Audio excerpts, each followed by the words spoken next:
The council chamber floated in the darkness of space, a massive station where 23 different alien species gathered to discuss the problems of the galaxy. Today, they were talking about Earth. They stood in the center of the circular room, surrounded by aliens who looked down at him from elevated seats. Some had tentacles, others had multiple eyes, and a few looked like walking crystals.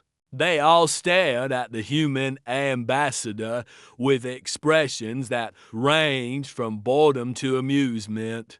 He wore a simple black suit with Earth's flag on his shoulder. His face showed no emotion as he spoke. For 3 years, the Krell Dominion has attacked our colony ships. They have killed over 40,000 humans, men, women, and children who were simply trying to find new homes.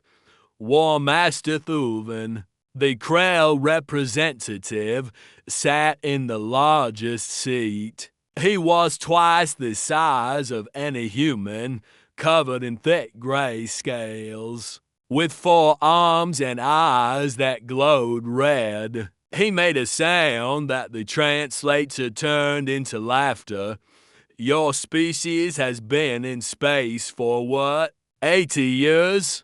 Thuven's voice boomed through the chamber. We have ruled our sector for 10,000 years. Your colonies entered our territory. They paid the price for their arrogance.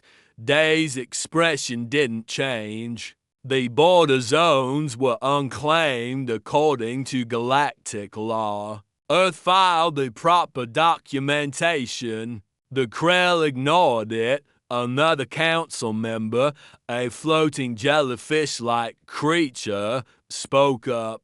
Ambassador Day, perhaps Earth should reconsider its expansion plans. The Krell Dominion controls 200 military fleets. How many does Earth have? 12, Day replied simply, the chamber filled with various sounds. Some were clicking, some were buzzing, but the translators turned them all into laughter. Even the more diplomatic species seemed amused by this. Thuven leaned forward, his massive frame casting a shadow over Day. 12 fleets. How adorable! We could crush your entire species in a week. You should be grateful we only killed colonists who wandered where they didn't belong. Day reached into his jacket and pulled out a small data pad. He touched the screen, and a hologram appeared above his head, visible to everyone in the chamber. It showed dates, locations, and video footage of Krell ships destroying unarmed human vessels. Earth demands 3 things, Day said, his voice calm and clear. First, the Krell Dominion must withdraw all military forces from the border zones within 30 days. Second, you will pay reparations for the lives lost. Third, both sides will submit to neutral arbitration to establish clear borders. The laughter grew louder. A bird-like alien with rainbow feathers actually fell from its perch. It was laughing so hard. Thuven stood up, all 4 of his arms spread wide. And if we refuse, will you attack us with your 12 little fleets? Will you throw rocks at our shields? If you refuse, Day said, still showing no emotion, Earth will respond with military force. The entire chamber erupted. Some species laughed until their translators couldn't keep up. Others made gestures that seemed to be their version of mockery. A few of the more serious council members simply shook their heads, apparently disappointed that Earth would make such an empty threat. The chairman of the council, an ancient being called a Vex, raised one of its many hands. Ambassador Day, the council appreciates Earth's concerns. However, threatening military action against the Krell Dominion is unrealistic. Your species has no energy shields, no plasma weapons, and your faster-than-light technology is primitive compared to ours. The Council should also note, another member added, that Earth has never won a single military engagement against any galactic power. Your only battle was against the Torvik pirates 3 years ago, and you lost to ships before they retreated out of boredom. Day waited for the room to quiet down. He knew they would laugh. He had been told they would laugh. But he had his orders, and he would deliver them exactly as Earth's government had written them. Earth's ultimatum stands, he said. 30 days. That is all. Thuven sat back down, a cruel smile on his face. Very well, human. We reject your demands. All of them. In fact, to show you how seriously we take your threats, I will send 3 more battle groups to your border zones tomorrow. They will destroy any human ship they find, and you will do nothing because you can do nothing. The Vex chairman sighed, a sound like wind through metal tubes. Ambassador Day, is there anything else? Just one thing, Day replied. He pressed another button on his data pad. A countdown timer appeared in the hologram above his head. It read 29 days, 23 hours, and 57 minutes. This is how long you have. Until what? Thuven asked, still grinning. Until you find out, Day said. More laughter followed as Day walked out of the chamber. He moved through the hallways of the station, passing groups of aliens who pointed at him and made sounds of amusement. One even patted him on the head as if he were a child.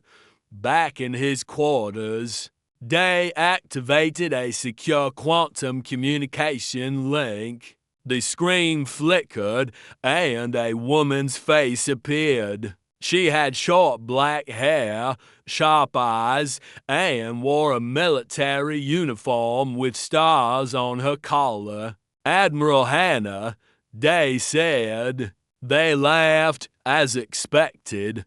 Good, the Admiral replied. Her face was as emotionless as his. Did Thuven take the bait? He's sending 3 more battle groups to the border zones tomorrow. He wants to humiliate us. Perfect. That gives us confirmed positions for at least 6 Krell fleet elements. Admiral Hannah looked down at something off-screen. The countdown is active. 29 days and counting, then we begin. Admiral Hannah's eyes seemed to glow in the dim light of her ship's bridge. How did it feel, Ambassador? Standing there while they laughed? Day allowed himself a small smile, the first emotion he had shown all day. It felt like we wanted it to feel. They think we're weak. They think we're scared. They think we're bluffing. And when they discover we're not, then they'll stop laughing. Admiral Hannah nodded. Get to a safe location. Once the Ninth Fleet moves, the station might not be neutral territory anymore. I don't want you caught in the crossfire. Understood? Good hunting, Admiral. The screen went dark.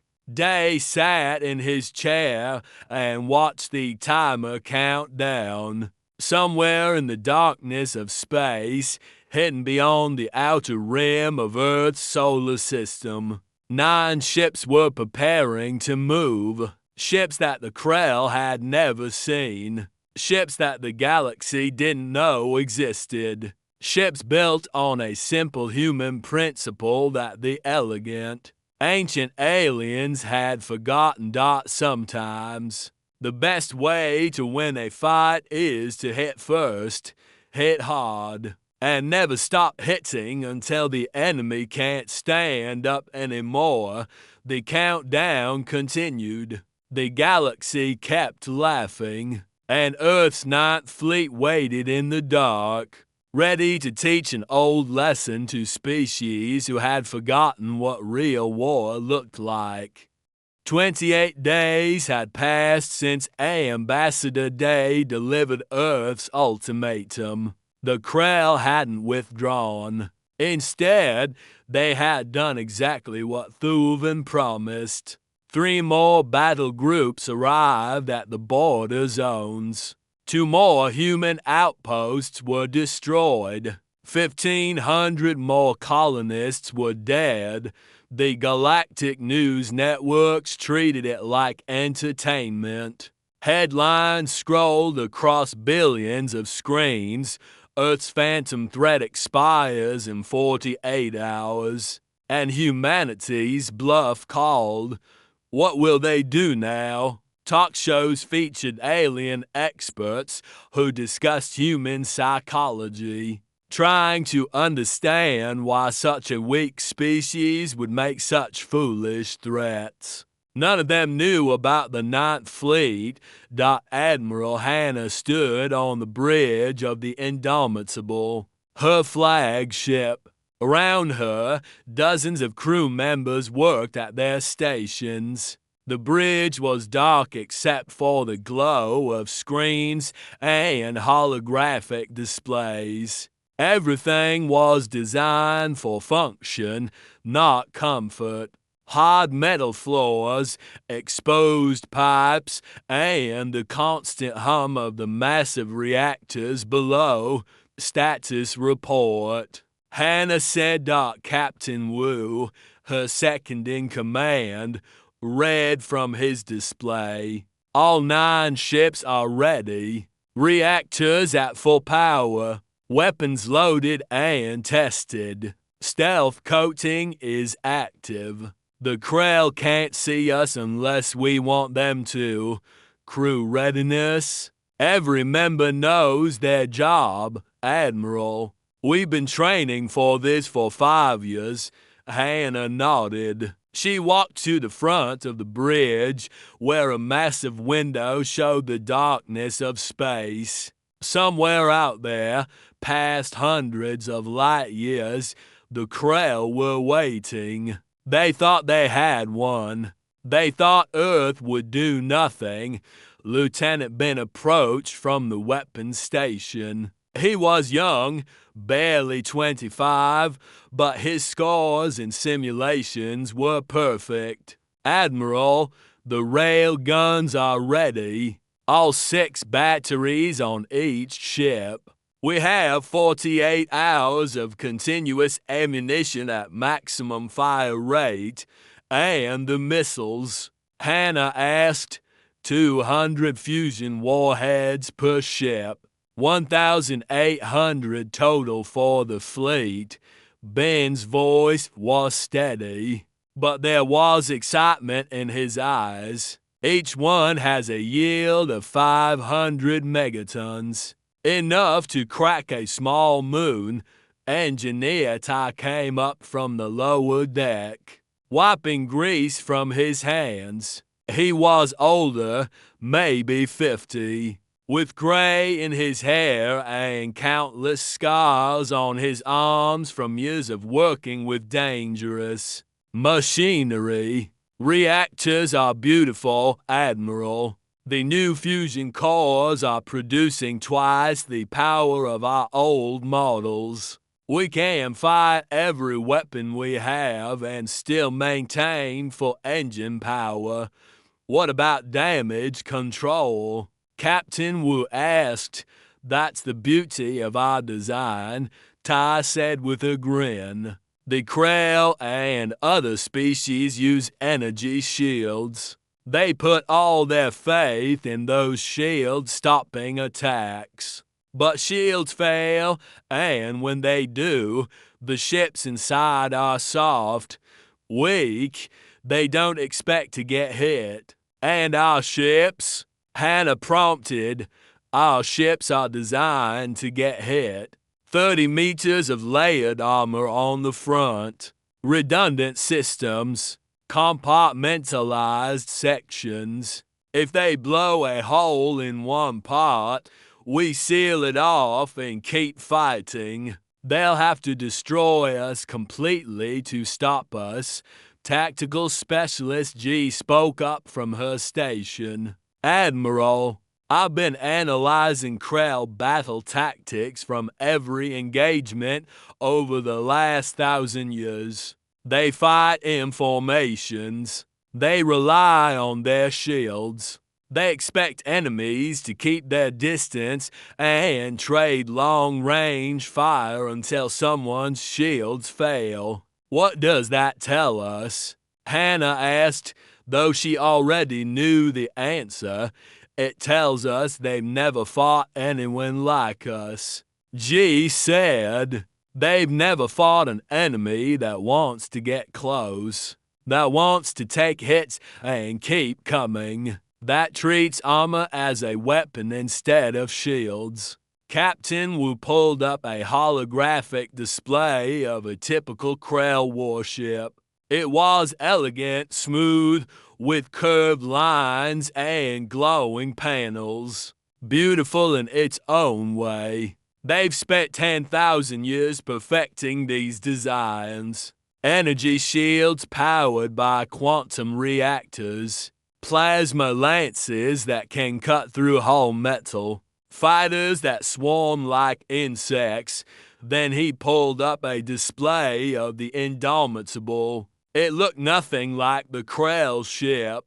It was blocky, angular, covered in armor plates and bristling with weapons. Rail gun turrets dotted the surface. Missile tubes were visible in rows along the sides. It looked brutal, ugly, dangerous. Which ship would you rather face? Wu asked the bridge crew. There's several voices answered at once. Why? Wu pressed. Because their ship is designed for the wars they know, Lieutenant Ben said. Our ship is designed for war itself. Hannah smiled slightly. It was the first emotion she had shown in days. Philosophy lesson time. Captain Wu explained it to them. Wu moved to the center of the bridge. All eyes turned to him. The Krell and most galactic species evolved their weapons over thousands of years. They made them more elegant, more efficient, more clean. Wars became almost ritualized. Ships would face each other at long distance. Shields would flare. Eventually, one side's shields would fail, and they would surrender or retreat. Casualties were relatively low. Wars were won by technology, not brutality.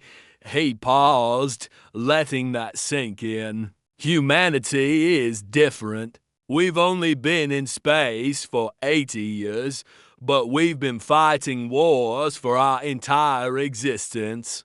We know what war really is. It's not elegant. It's not clean. It's brutal, bloody, and horrible. And if you want to win, you use every advantage you have. The Krell expect us to fight their way.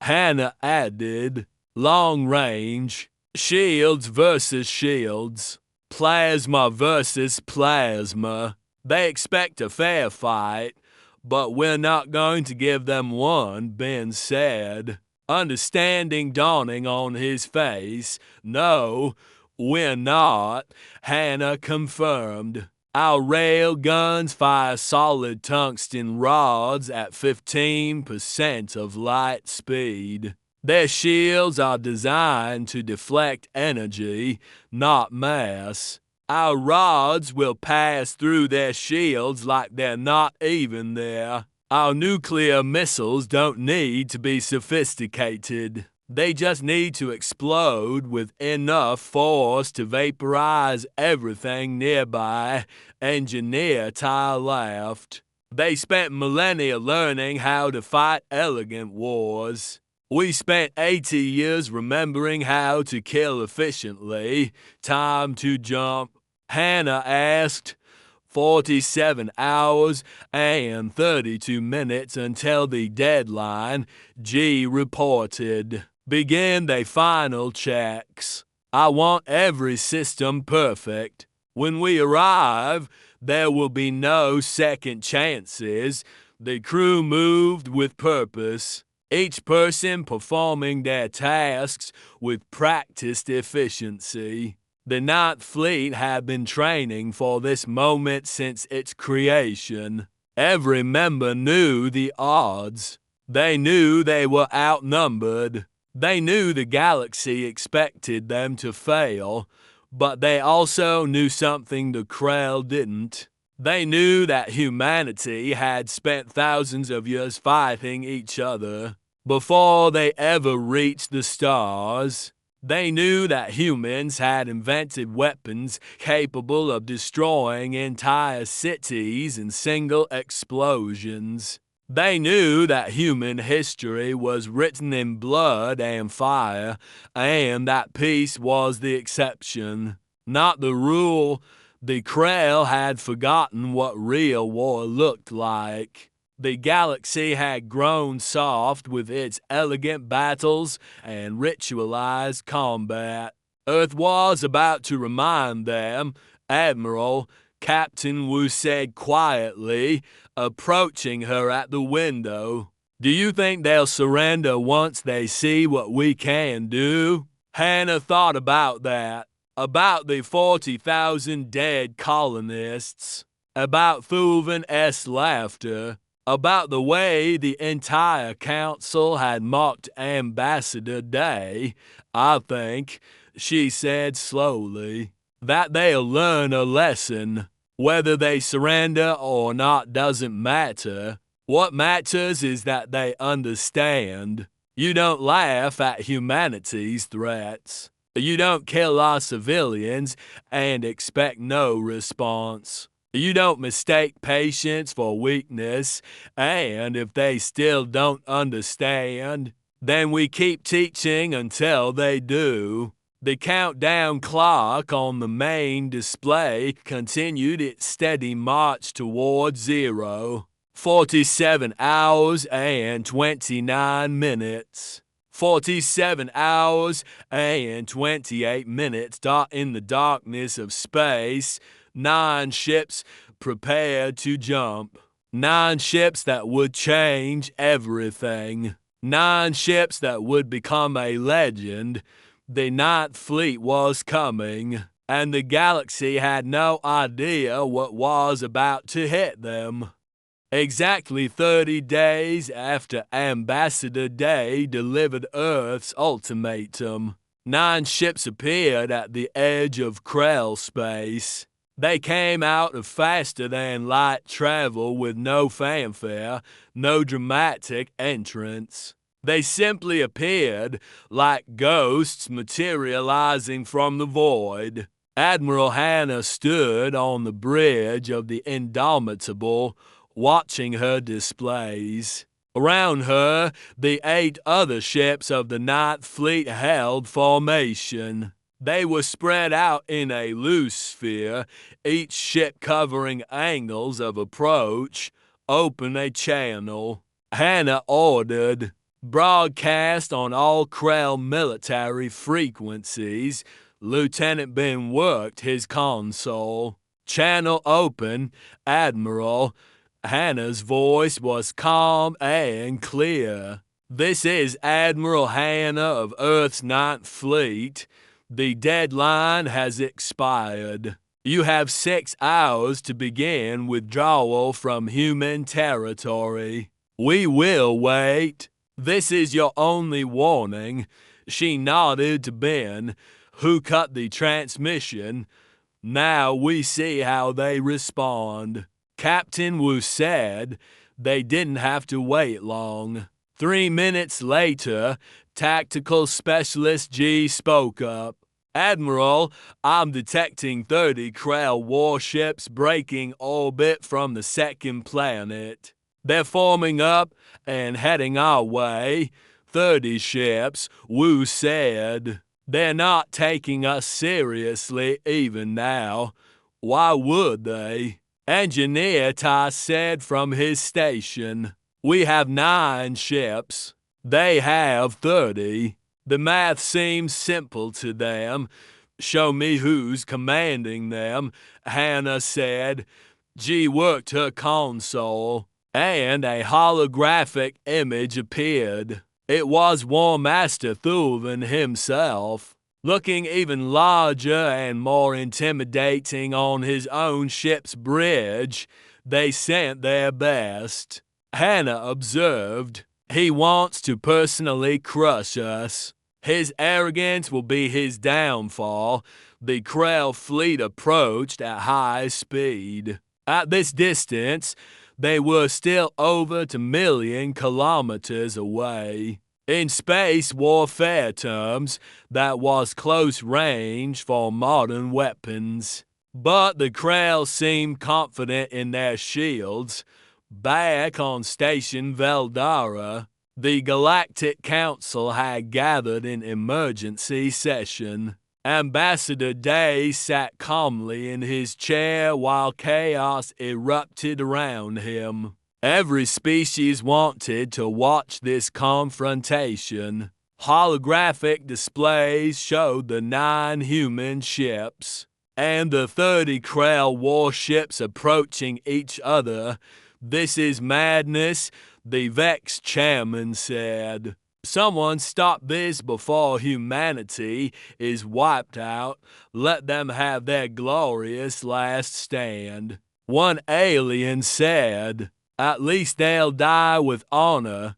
Day said nothing. He simply watched the countdown timer that still floated above his seat. It had reached 0. Now, everyone would see what Earth had prepared in space. The Krell fleet closed to 1,000,000 kilometers. War Master Thulven's face appeared on every communication channel, his translator making his voice boom across the void. "Humans, you have made a fatal mistake. I will personally destroy each of your ships, and then I will hunt down every human colony in this sector. Your species will learn what happens when you threaten the Krell Dominion." Admiral Hannah didn't respond. She simply looked at Captain Wu. "All ships, hold position. Weapons ready, but do not fire. Let them come to us. They're at 800,000 kilometers, G reported. Krell ships are charging weapons. Energy signatures are spiking. Steady," Hannah said. 700,000 kilometers. They're opening fire. Lances of blue plasma erupted from the Krell ships. They crossed the distance in seconds, slamming into the human vessels. The bridge of the Indomitable shook as multiple hits struck their armor. Alarms blared briefly before being silenced. "Damage report," Wu demanded. "Outer armor plates are glowing hot," Engineer Tai reported. "Temperature is rising, but within acceptable limits. No breaches."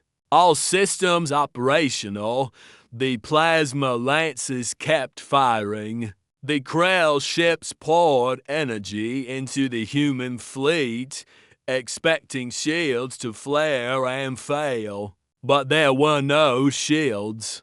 Just layer after layer of heat-resistant armor that absorbed the punishment. They're confused, G said, watching her tactical displays. Their sensors show they're hitting us, but we're not slowing down or returning fire. They don't understand. Let them waste their energy, Hannah said. How close are they now? 600,000 kilometers. 500,000 kilometers. The Krell ships kept advancing, their plasma lances firing continuously. The human ships glowed like embers in the darkness, their armor radiating heat into space. But they held formation and didn't fire back.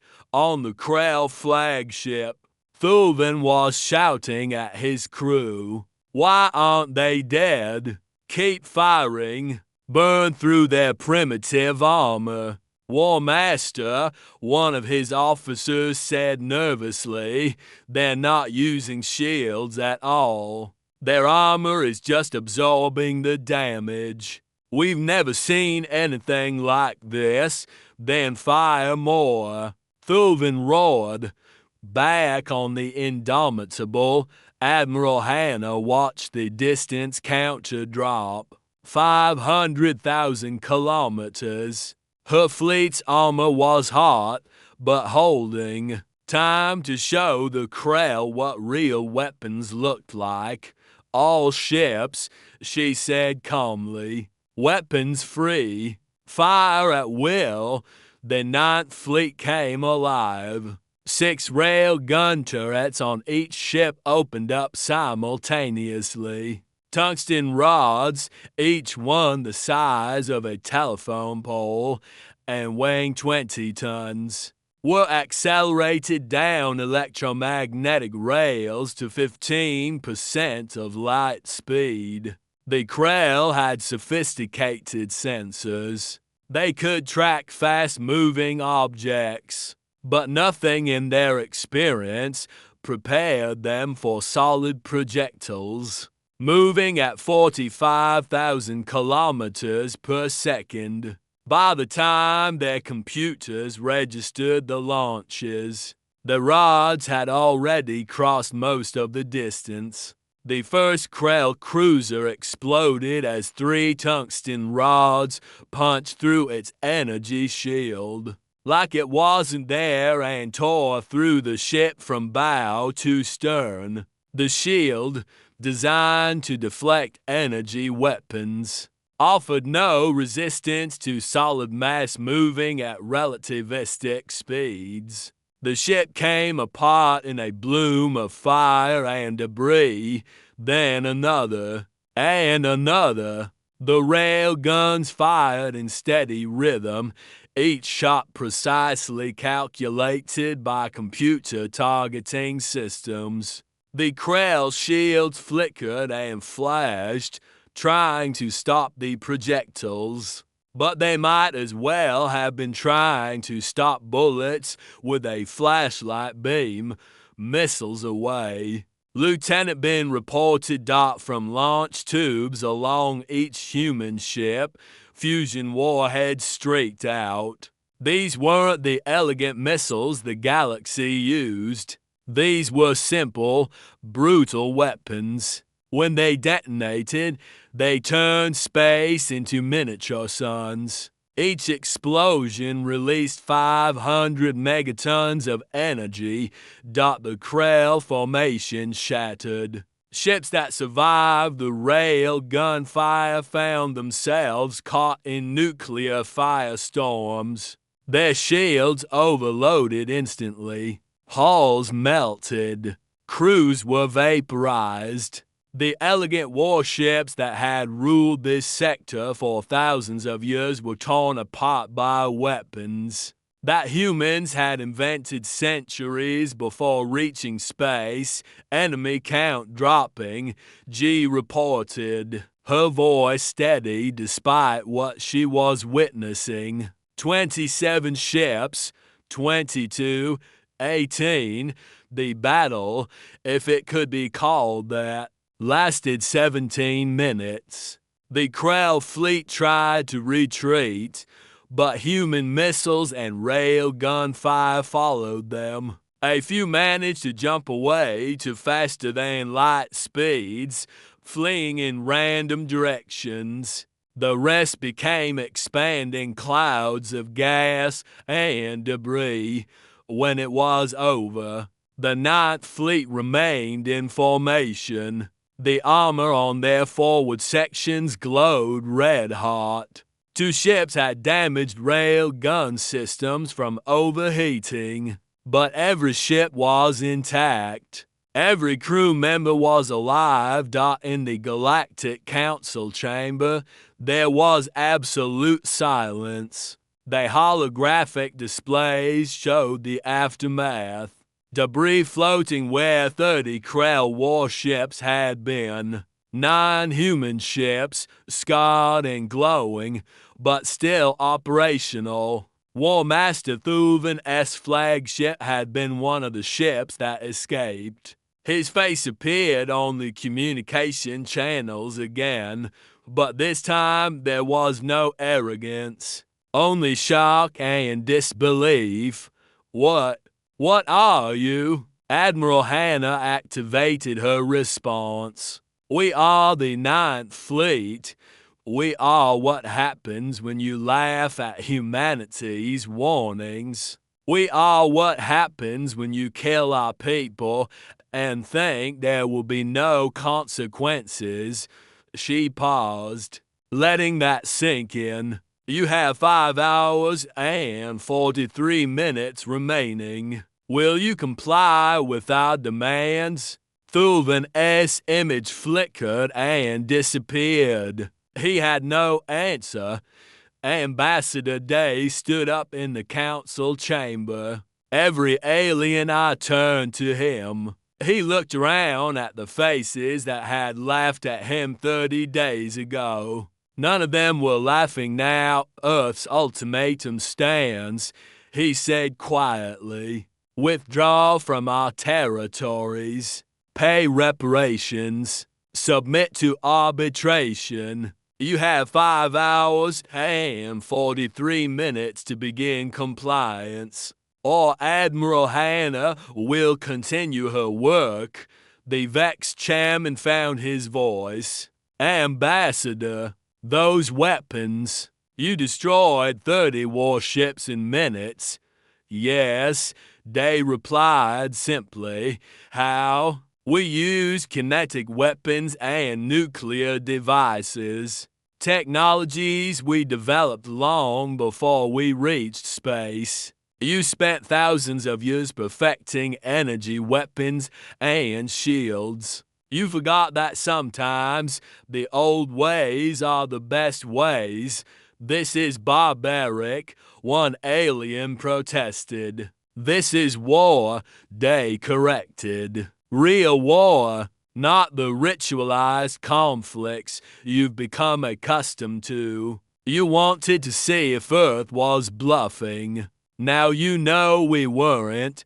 The chamber remained silent. On the displays, the 9 human ships held position, waiting. Their armor still glowed from the heat of battle, like 9 stars in the darkness. And somewhere in Krell space, War Master Thuvan faced a choice. Comply with Earth's demands, or face those 9 ships again. 9 ships that had just proven they could destroy anything the Krell threw at them. The legend of the Ninth Fleet had begun. The Krell Dominion did not withdraw. Instead, they sent a message that echoed across the galaxy. The human attack was a trick, a lucky strike. The Third Grand Fleet will erase this insult from existence. War Master Thelvin was stripped of his command for letting 9 human ships destroy 30 Krell warships. His replacement, War Master Kralax, was known for being ruthless and efficient. He commanded 150 ships, including massive dreadnoughts and carrier groups filled with fighter craft. The Galactic Council tried to negotiate peace, but both sides refused. Earth would not back down from its demands. The Krell would not show weakness by retreating. So the war continued. Admiral Hannah gathered her fleet at a safe location, a dead star system with nothing but rocks and radiation. On the Indomitable's bridge, she met with her ship commanders via holographic link. 8 faces appeared around her, each one representing a ship of the 9th Fleet.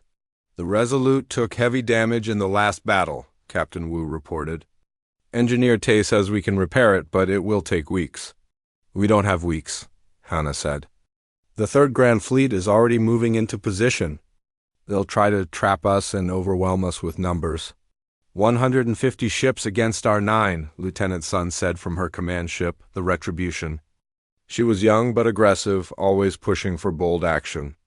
Those odds are worse than before, which is why we won't fight them in a straight battle, Hannah replied. We're going to change tactics. Split the fleet into 3 groups. We hunt them. Captain Han of the Vengeance leaned forward. He was older, careful, and strategic. Guerrilla warfare. Hit and run. Never let them pin us down. Exactly, Hannah confirmed. Group Alpha will be Indomitable, Defiance, and Resolute. I'll command. Group Beta will be Retribution, Vengeance, and Relentless. Lieutenant Sun takes command. Group Gamma will be Inevitable, Unyielding, and Unforgiven. Captain Yoon leads. Captain Yoon nodded. He rarely spoke, but when he did, people listened. His ship, the Inevitable, had scored more kills than any other vessel in the last battle. What are our targets? Supply lines, Hannah said. A holographic map appeared showing Krell space. The 3rd Grand Fleet needs fuel, ammunition, and food. They have supply convoys moving from their homeworlds to the front lines. We destroy those convoys. We make it expensive for them to keep fighting. They'll send escorts, Captain Han warned. Good, we kill the escorts too. Hannah zoomed in on several locations. Group Beta will take the northern supply route. Group Gamma will take the southern route. Group Alpha will hunt their patrol groups and keep them off balance. What about intelligence? Asked Science Officer Myra, who served on the Defiance. She was brilliant with computers and encryption. The Krell use encoded communications. If we can break their codes, we'll know where they're going before they get there. Make that your priority, Hannah ordered. I want to know their fleet movements in real time. The meeting ended and the 9th Fleet split up. Each group jumped to different sectors, spreading out across thousands of cubic light years. The Krell expected them to stay together to fight as one fleet. Instead, they found themselves facing attacks from multiple directions. Group Beta struck first. Lieutenant Sun led her 3 ships in an ambush of a Krell supply convoy. The convoy consisted of 12 cargo ships protected by 8 warships. The human ships appeared suddenly, their stealth coating making them nearly invisible until they opened fire. Railguns tore through the Krell escorts in seconds. The cargo ships, unarmed and slow, tried to run but had nowhere to go. Sun ordered them all destroyed. No prisoners. No mercy. The message was clear. Supply the war effort and you become a target. 3 freighters full of fusion cores, Sun reported to Admiral Hannah later. 5 freighters full of food and medicine. 4 freighters full of ammunition. All destroyed. 8 Krell warships destroyed. We took minor damage from return fire. No casualties. Good work, Hannah replied. Keep moving. Don't stay in one place. Group Gamma hit a different convoy 2 days later. Captain Yoon's approach was different from Sun's aggression. He was patient. He followed the convoy for hours, studying their formation and timing. Then, when they entered a dense asteroid field to avoid detection, he struck. Mines, simple nuclear mines hidden in the asteroids. When the Krell convoy passed through, the mines detonated. The explosions shattered the cargo ships and damaged the escorts. Before the Krell could recover, Yoon's ships appeared and finished the job. "Efficient," Admiral Hana commented when she heard the report. "But don't use the same trick twice. They'll be looking for mines now." Meanwhile, Group Alpha went after military targets. Hana found a Krell patrol group of 12 ships guarding a border station. The patrol expected threats to come from the direction of human space, so they focused their sensors that way. The Indomitable and its escorts came from the opposite direction, from deeper in Krell space. By the time the patrol detected them, human missiles were already inbound. The fight was short and brutal. The Krell lost all 12 ships. The border station was destroyed. Group Alpha jumped away before reinforcements could arrive. Week after week, the pattern continued. The Ninth Fleet struck at supply convoys, patrol groups, and isolated stations. They never stayed in one place. They never fought fair. They used every advantage they had. Science Officer Mara achieved a breakthrough in the third week. She cracked the Krell encryption codes. Suddenly, the human fleet could read every Krell communication. They knew where supply ships would be, when patrols would change, and how the Third Grand Fleet was deploying. "It's like playing cards when you can see the other player's hand," Captain Wu said. "We know their every move before they make it." The Krell adapted slowly. They sent larger escorts with their supply convoys. They changed patrol routes randomly. They even tried to set traps, leaving fake supply ships as bait while warships waited nearby, but the humans were careful. Lieutenant Sun nearly flew into one trap, but detected the hidden warships at the last moment. She didn't retreat. Instead, she used the Krell's own trap against them. Her ships launched missiles at long range, forcing the hidden warships to reveal themselves. Then Sun jumped away, leaving the Krell frustrated and empty-handed. "They're learning," Sun told Hana later. "But we're learning faster." Not everything went perfectly. During a raid on a logistics station, the Resolute took heavy damage from unexpected defensive batteries. Engineer Tay managed to keep the ship running, but it needed major repairs. Admiral Hana made the difficult decision to send it back to human space. "We can't risk losing an entire ship for pride," she told Captain Wu. 8 ships can still do the job. The casualties were light but painful. 143 crew members died across the fleet in those 3 weeks. Most died on the Resolute when a missile breached its armor. Others died in smaller incidents, accidents, and unlucky hits during combat. Hana ordered their names inscribed on every ship's hull. "They died fighting for humanity," she said. "We will remember them. Every one of them." The Krell losses were far worse. 87 warships destroyed. Hundreds of cargo vessels lost. Thousands of crew members dead. Their supply lines were in chaos. The Third Grand Fleet was running low on fuel and ammunition. Soldiers on Krell ships were on half rations. War Master Krellex sent desperate messages to his government. "The humans are ghosts. They strike from nowhere and disappear. We cannot pin them down. We cannot predict them. Send more ships? Send more supplies? Or we will lose this sector." The Krell Dominion responded by sending another 50 warships. But the humans simply added them to their target list. More ships meant more targets. More supplies needed to be shipped. More convoys to attack. The footage of human ships in combat spread across the galactic networks. Other species watched in fascination and fear. The human vessels were scarred and battered, their armor pitted and scorched from weeks of continuous fighting. But they kept coming. They never stopped. They never surrendered. "Look at them," one alien commentator said during a news broadcast. "Their ships should be falling apart. But they just keep fighting. What kind of species builds war machines like this?" "The kind of species you don't laugh at," another replied. In the Galactic Council chambers, Ambassador Day sat quietly while other species debated what to do. Some wanted to intervene and force peace. Others wanted to stay out of it. A few were beginning to wonder if they should establish better relations with Earth, just in case humanity won. "The Krell always seemed invincible," the Vex chairman said quietly today during a break. Your fleet has shown us that there is no such thing as invincible. Only species that haven't met their match yet. Day nodded. The Ninth Fleet isn't trying to conquer the Krell. We just want them to honor the original agreement. Withdraw from our territories. Pay for the lives they took. Accept neutral arbitration. And if they refuse? Then Admiral Hannah will continue her work until there's nothing left of the Third Grand Fleet, Day said simply. We can keep this up for years if necessary. Can they? The legend was growing. 9 ships, now 8, holding off one of the galaxy's greatest military powers.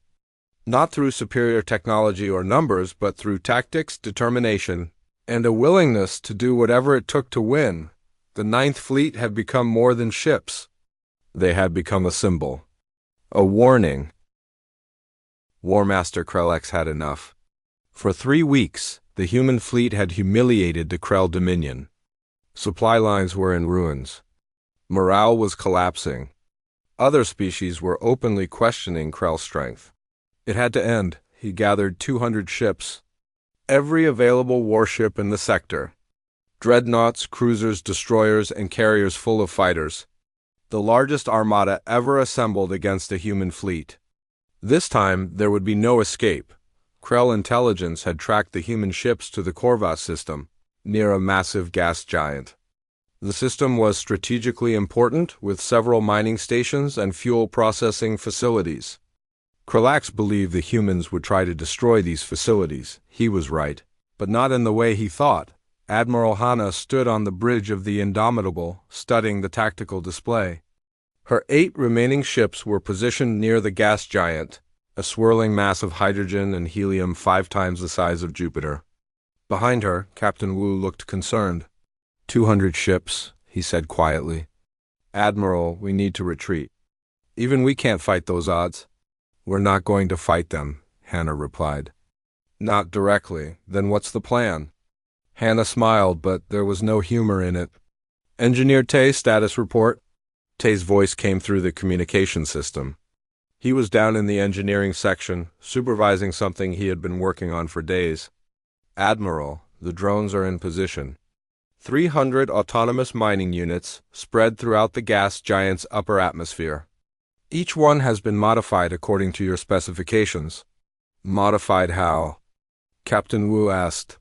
Each drone has been extracting hydrogen from the atmosphere and compressing it into fusion devices, Hannah explained. Essentially, we've turned the gas giant into a giant bomb. Or rather, 300 bombs positioned throughout its atmosphere. Wu's eyes widened. You're going to ignite the planet? Not the whole planet. Just enough of it to create an artificial stellar flare. The electromagnetic pulse and radiation will fry every ship within range. Their energy shields will make it worse, actually. The shields will trap the energy inside, like a microwave oven. What about us?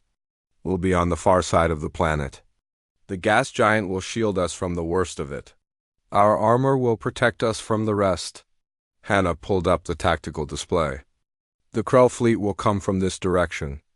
They'll surround the planet trying to trap us. Once they're in position, we detonate. It's insane, Wu said. Then he grinned. I love it. The Krell fleet arrived 6 hours later.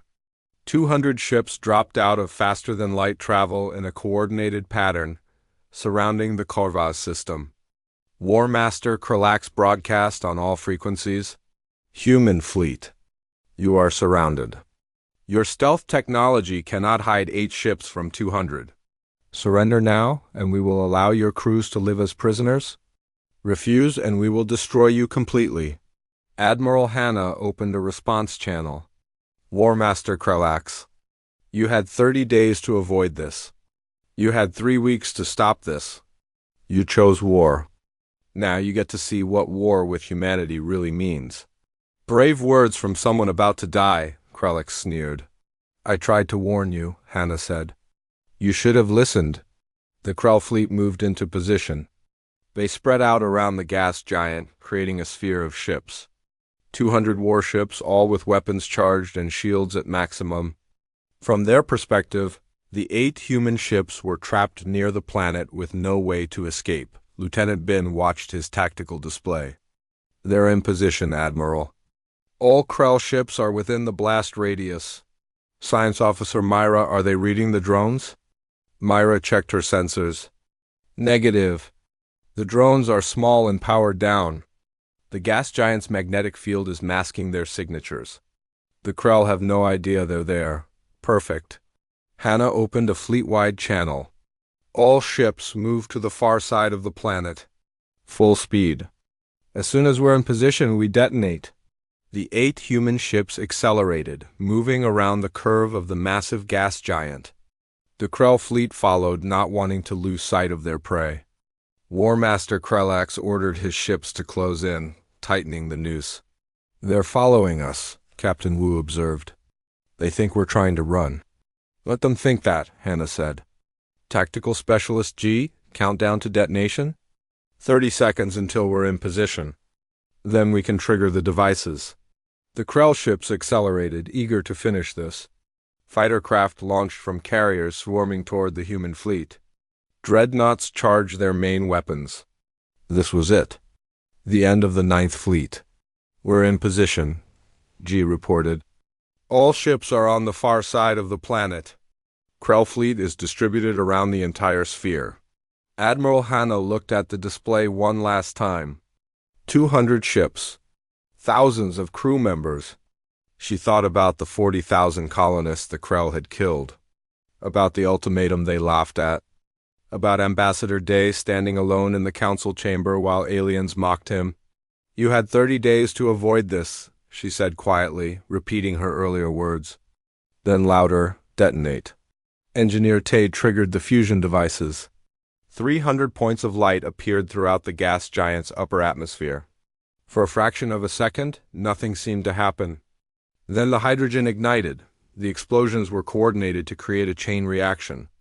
Hydrogen fused into helium, releasing enormous energy. The energy triggered more fusion in the surrounding gas. Within seconds, a significant portion of the gas giant's upper atmosphere was undergoing rapid fusion, creating a wave of heat, radiation, and electromagnetic energy that expanded outward in all directions. It wasn't a supernova. It wasn't even close. But it didn't need to be? The expanding shell of plasma and radiation hit the Krell fleet like a tidal wave of fire. Energy shields, designed to protect against plasma lances and missiles, did exactly what they were supposed to do. They absorbed the incoming energy. But there was too much of it. The shields overloaded in seconds, and then the energy had nowhere to go except into the ships themselves. Systems fried. Electronics melted. Crews were cooked by radiation. Ships that survived the initial pulse were left crippled, floating dead in space. The fighter craft, too small to have proper shielding, simply vanished in the radiation storm. On the far side of the planet, the 8 human ships felt the impact. Even shielded by the massive gas giant, the heat and radiation were intense. Alarms blared. Temperature warnings flashed, but the armor held. The compartmentalized design meant that even damaged sections could be sealed off. The crews, protected by radiation shielding, survived. Damage report, Captain Wu demanded. Outer armor is scorched, Engineer Tay reported. Some systems are offline, but we're intact. All ships are intact. The Krell fleet? Tactical Specialist G checked her sensors. 180 ships destroyed or completely disabled. 20 ships are trying to retreat.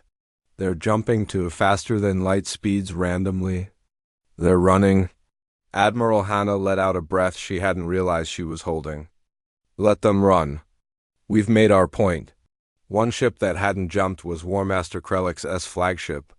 It was crippled, floating in the debris field. Its shields were down, weapons offline, engines dead. Hannah's fleet moved toward it, weapons ready. Krellax's face appeared on the communication channel. His arrogance was gone. His scales looked gray instead of their usual vibrant color. Behind him, the bridge was dark except for emergency lighting. You ... double quotes, he started, then seemed unable to continue. I told you, Hannah said. You had 30 days. You chose war. This is what war with humanity looks like. You destroyed 200 ships. Thousands of my people. With a trap. with deception. Yes, war isn't fair. War isn't honorable. War is about winning. You taught us that when you killed our colonists. Kralak's forearms trembled. What now? Will you destroy us too? Admiral Hanna was quiet for a moment. That depends. Earth's original demands still stand. Withdraw from our territory. Pay reparations for our dead. Accept neutral arbitration for borders. Will you comply? Kralak looked broken. His entire career, his entire species' military reputation had been shattered in less than a month by 9 ships. 8 ships now. Yes, we will comply with all demands. Then repair your ship and take the message back to your government. Tell them the war is over. Tell them Earth will accept peace. But also tell them this: if the Krell ever threaten humanity again, we won't send 9 ships next time. We'll send 90. Or 900. And we won't stop until your entire empire is ash? The communication cut off. Admiral Hanna slumped slightly in her chair, the weight of what they had done finally hitting her. Captain Wu put a hand on her shoulder. We did it, he said simply. At what cost? Hanna looked at the display showing the debris field. Thousands dead, an entire sector destabilized. All because they laughed. They killed our people first. They forced this war. I know, but that doesn't make it easier. 3 days later, in the Galactic Council chambers, Ambassador Day stood as the Krell representative announced their complete acceptance of Earth's terms. The council was silent. Every species watched the human ambassador carefully. Earth accepts the Krell's surrender? Day said formally. We will establish a neutral zone between our territories. The arbitration will begin immediately. The war is over. The Vex chairman leaned forward. Ambassador, your fleet... The 9th Fleet. What will happen to them?